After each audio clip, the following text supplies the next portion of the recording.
Le 4e dimanche de Pâques est appelé le dimanche du bon pasteur.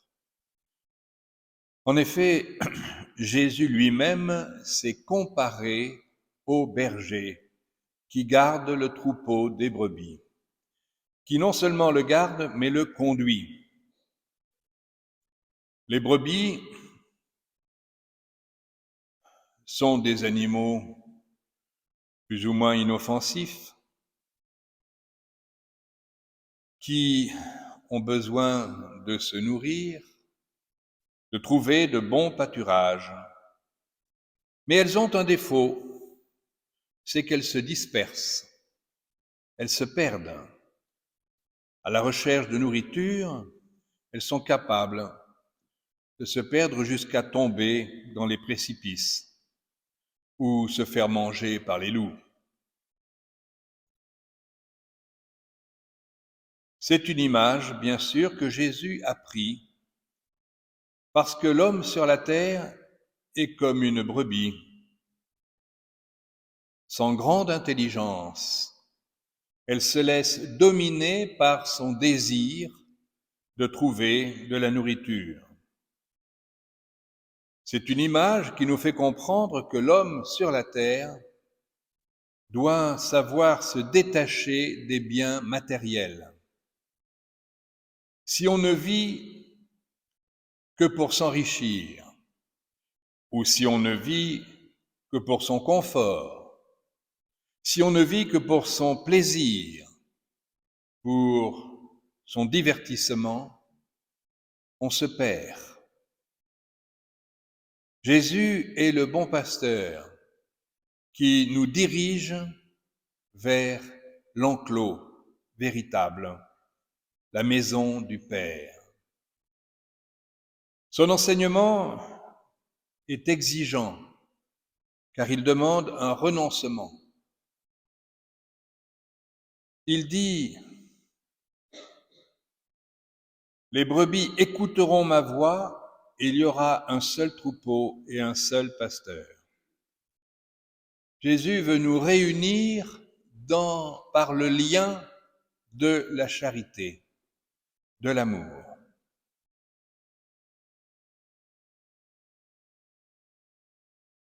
Dieu est amour et il demande à ses enfants de l'aimer.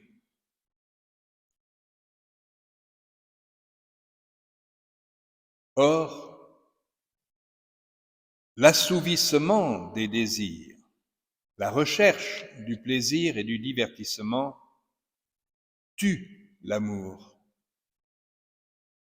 Parce que l'homme qui est toujours prêt à chanter, à danser, à boire, à manger, à se divertir, oublie que sa condition sur la terre est une condition d'épreuve. Nous sommes sur la terre pour apprendre à aimer. Jésus nous dit, voilà pourquoi le Père m'aime, parce que je donne ma vie pour la recevoir à nouveau. Et ceci est tout un programme que le chrétien doit faire sien. Donner sa vie pour la recevoir à nouveau. Car la vie sur la terre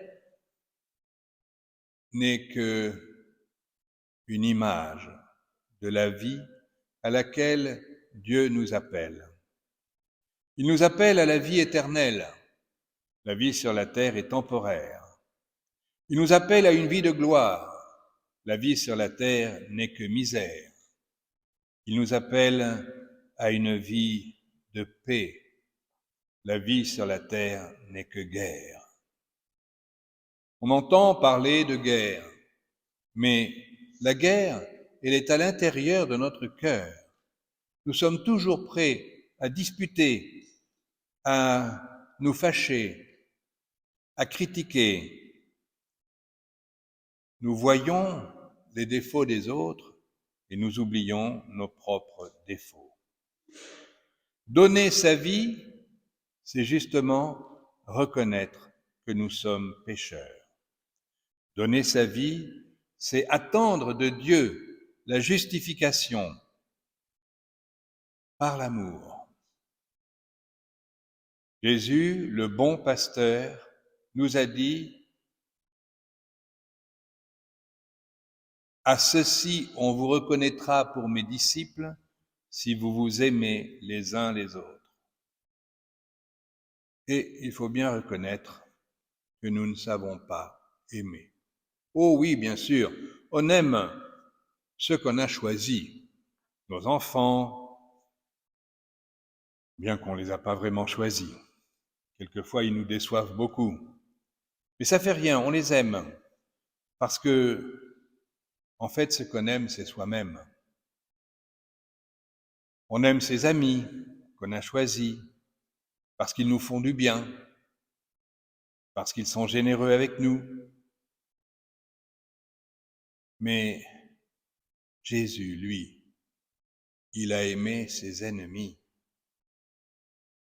Quand il était sur la croix, il a dit: « Père, pardonne-leur, ils ne savent pas ce qu'ils font. »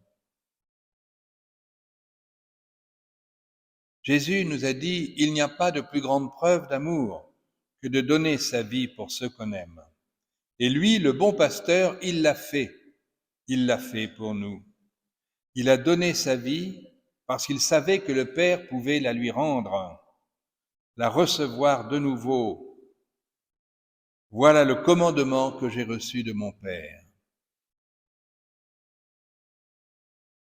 Alors, comment y arriver? Cela est si difficile pour nous, car le monde est là, avec ses attractives, avec ce qui nous attire, ce qui est brillant, le clinquant du monde, le vernis du monde.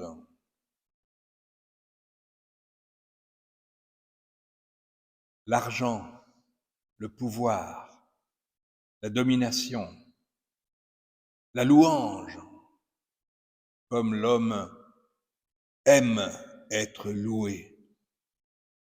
Quand on nous dit: « Ah, qu'est-ce que vous êtes gentil, comme vous êtes bon, comme vous êtes intelligent, vous êtes beau, vous êtes agréable. » Alors notre cœur fond. Mais on sait bien au-dedans de nous que nous sommes corrompus par le péché, par l'orgueil, par l'égoïsme. On pense d'abord à soi et puis tant pis pour les autres. Le bon pasteur, c'est Jésus. Il faut le suivre jusque sur le chemin de la croix. Parce que si on n'est pas capable de le suivre, on n'aura pas la vraie vie. Comme nous l'a dit Saint Pierre dans la première lecture, « En nul autre que lui, il n'y a de salut. Sous le ciel, aucun autre nom n'est donné aux hommes qui puisse nous sauver. » Alors si la croix ne nous intéresse pas, si les souffrances de Jésus nous font peur, si le détachement qu'il nous demande, si être spirituel nous coûte au point de nous dégoûter, alors nous sommes perdus, car nous ne suivons plus Jésus, puisqu'il n'y a pas d'autre nom donné aux hommes qui puissent les sauver. Alors, que ce dimanche du bon pasteur soit l'occasion pour nous de suivre vraiment Jésus, de nous dire: « Seigneur, je veux souffrir et mourir avec toi pour ressusciter avec toi. » Car n'oublions jamais que Jésus, qui est mort sur la croix, frappé à cause de nos péchés, est ressuscité. Il a vaincu le péché, la mort, la haine, l'indifférence.